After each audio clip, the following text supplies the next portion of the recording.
อันนี้อ๋อปันเนื้อได้ช่างงานอย่างนี้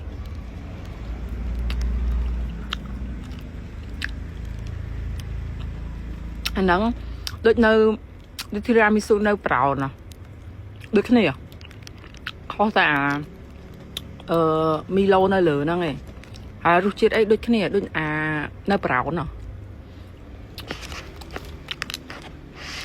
បើនិយាយជួតាមគ្នាសាក់នេះម្ដង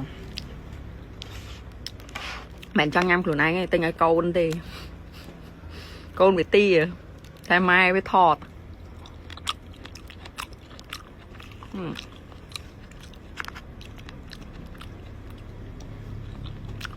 មិនដាច់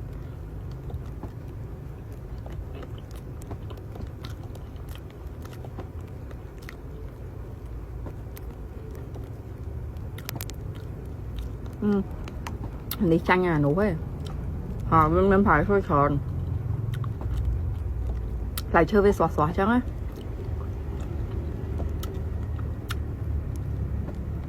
ជុកចាញ់អានេះឯងនេះអានេះឆ្ងាញ់បាទអានេះដូចនំខេកស្ទ្រូប៊េរីយើងហ៎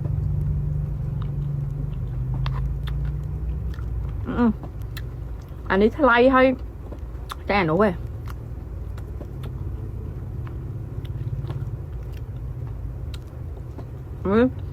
នំវាផ្អែមដល់ពេលផ្លែឈើយើងញ៉ាំទៅជូរទាំងអស់